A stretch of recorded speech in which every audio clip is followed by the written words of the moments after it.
Resilient by Design with Dr. Cantey, a podcast about resilience, leadership, healing, growth through adversity, and the courage to navigate life's challenges without losing yourself in the process.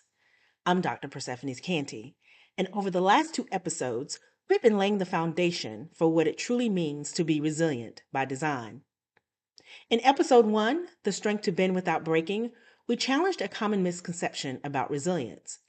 Many of us have been taught that resilience means pushing through, holding it together, keeping our struggles to ourselves, and continuing no matter the cost. But we discovered that resilience is not silent endurance. Resilience is intentional strength. It is the ability to respond to life's challenges without losing your identity, your well-being, or your sense of purpose. Then in episode 2, when strong people get tired, we explored the hidden costs of always being the strong one. We talked about high function exhaustion, emotional labor, and survival mode. And we acknowledged a truth many people rarely say out loud. Strong people get tired too. Not because they are weak, but because they have been carrying responsibilities, expectations, emotional burdens, and the needs of others for so long that exhaustion begins to feel, well, normal.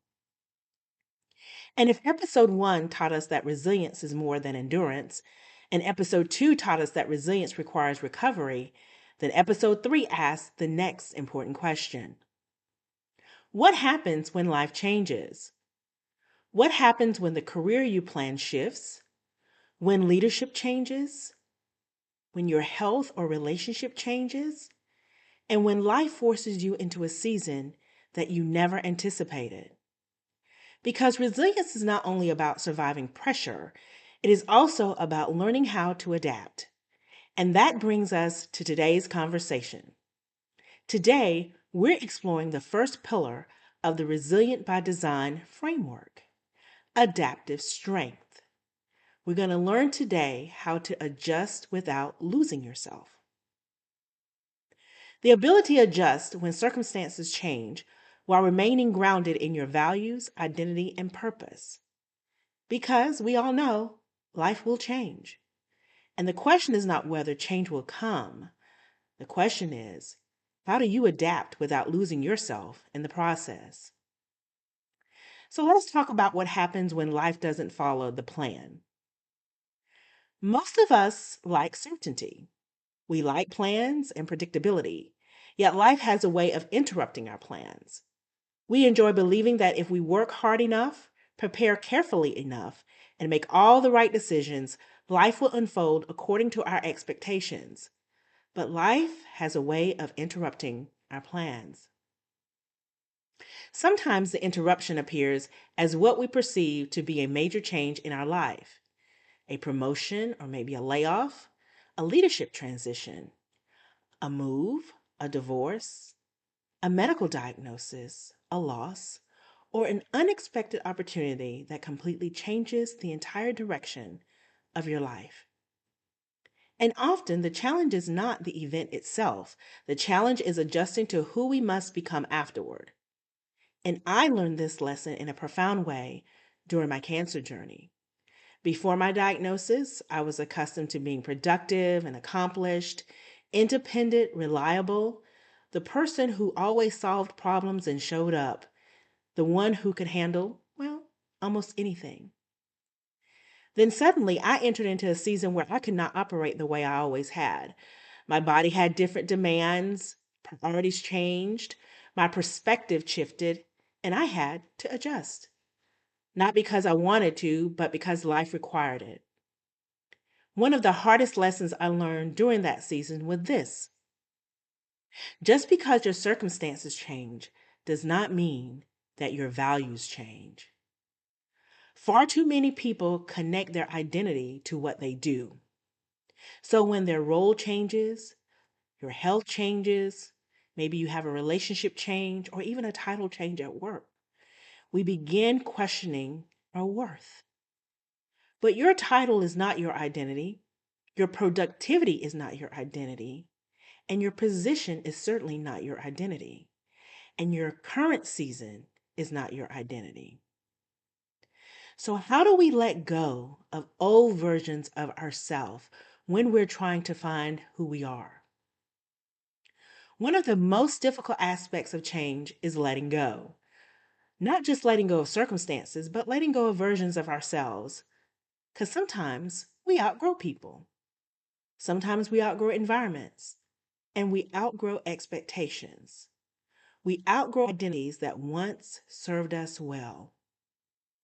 Many people spend years trying to recreate a season that has already ended, trying to become who they used to be, trying to return to a version of themselves that no longer fits the life they are living now.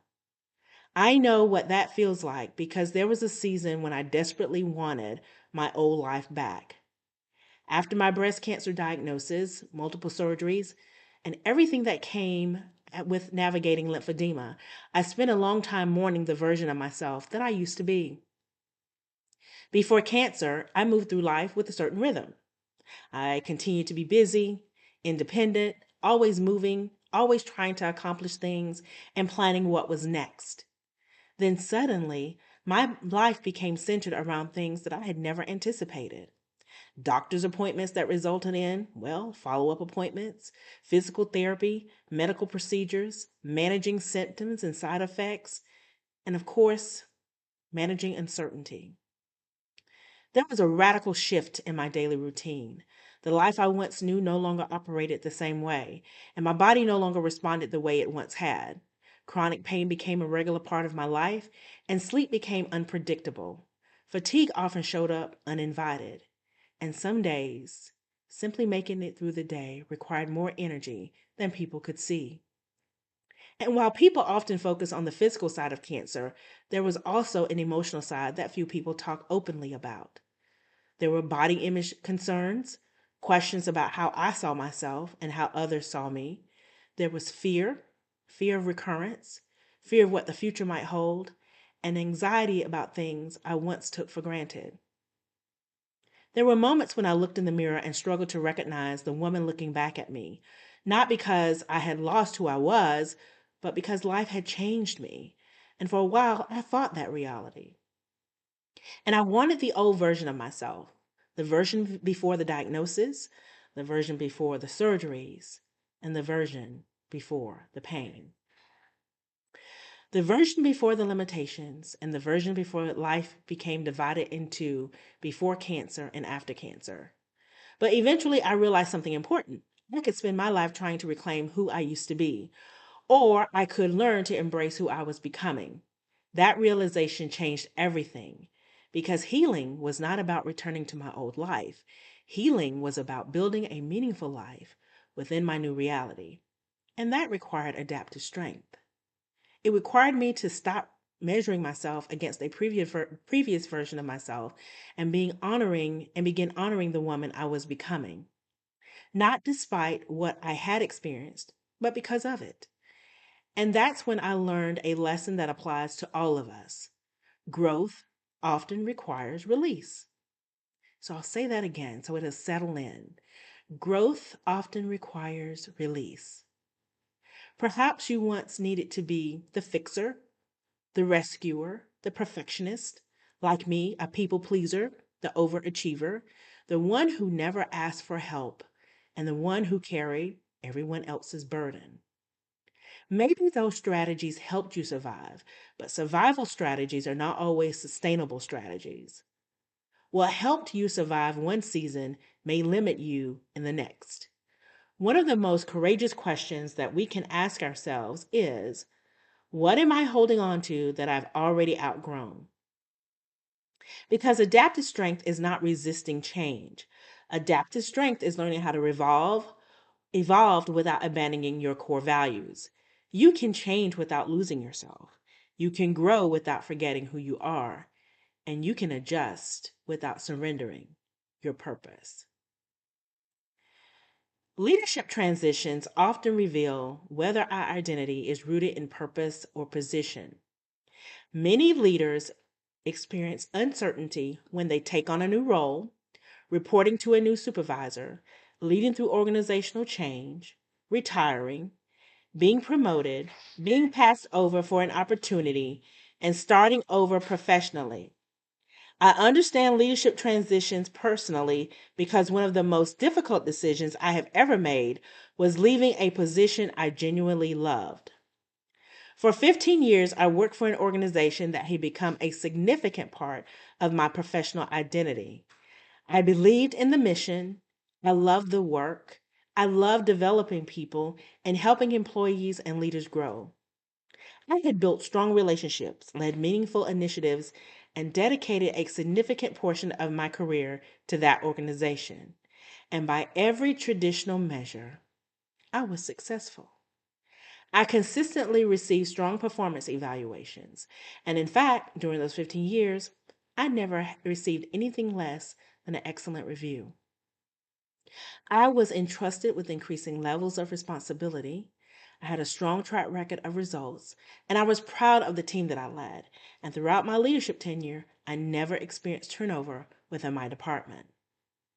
2 weeks before I left, I received another outstanding performance evaluation, along with a significant salary increase.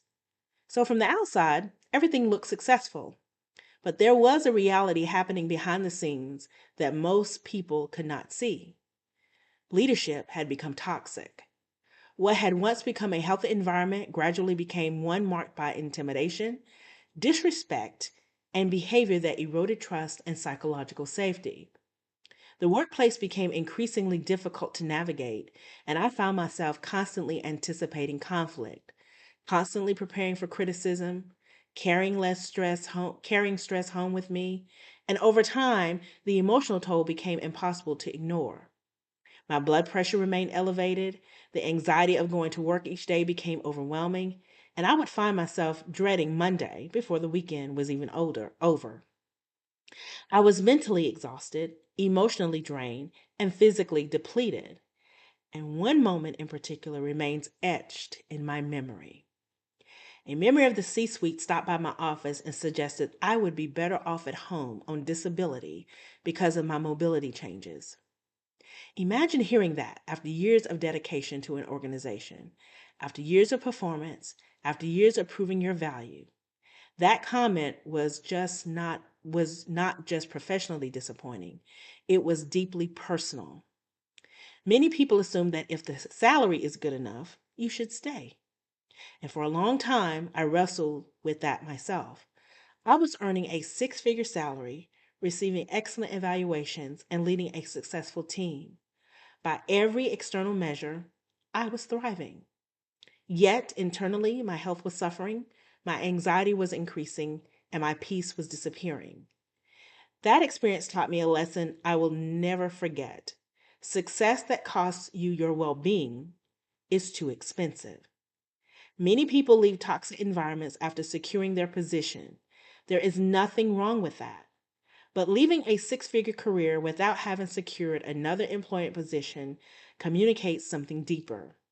You choose health over certainty. You choose peace over predictability. You choose well being over financial security. And you trust yourself during uncertainty. That is adaptive strength, my friends, in the purest form. And it forced me to confront another difficult truth. No salary was worth sacrificing my health. No title was worth sacrificing my peace. And no organization was worth sacrificing my well being. And although leaving was one of the hardest decisions I have ever made, it was also one of the healthiest. Because of adaptive strength is not always staying. Sometimes adaptive strength is leaving. It means walking away from environments that no longer align with your values. Sometimes it means choosing yourself. It means trusting that what awaits you on the other side of uncertainty is better than what is slowly breaking you. I had spent years defining myself through that role, but when I finally left, I realized something important. My identity had never been the position or the paycheck. It had never been the organization. Those things were just part of my journey, but they were never who I was. And sometimes growth requires us to release what is familiar so we can step into what is healthier. Why? Because transition creates uncertainty, and uncertainty creates discomfort. We want answers, we want certainty, we want guarantees. But resilience teaches us that clarity often comes through movement, not before it. Sometimes you have to take the next step before you can see the entire path. You have to trust yourself before you have all the answers. And sometimes adaptive strength means accepting that you are becoming someone new, not better, not worse, simply different. You're more experienced, self aware, intentional, and aligned. Remember, the strongest people I know are not people who avoided change. They are people who learn how to navigate change without losing themselves. As we close today, I want to leave you with a few reflection questions. What change are you currently resisting? What transition are you navigating right now? What part of your life is asking you to adapt? And perhaps the most important question of all, what version of yourself are you trying too hard to hold on to? Is it a title, a role, a relationship, a season that no longer serves you, an expectation, or a definition of success? Sometimes resilience is not about holding on tighter. Sometimes resilience is about releasing what no longer serves you so you can step fully into what comes next. I encourage you to spend some time reflecting on where life is asking you to adapt, because resilience is not simply surviving change, it is learning how to grow through change. And remember, you do not have to become someone else to navigate a new season. You simply need the courage to become the next version of yourself. Thank you for joining me for episode 3 of Resilient by Design with Dr. Cantey. Adapt with strength, protect what matters, recover with intention. And remember, the goal is not to become who you used to be. The goal is to honor who you are becoming. Because resilience is not about staying the same, it's about growing forward without losing who you are. Until next time, my friends, stay resilient.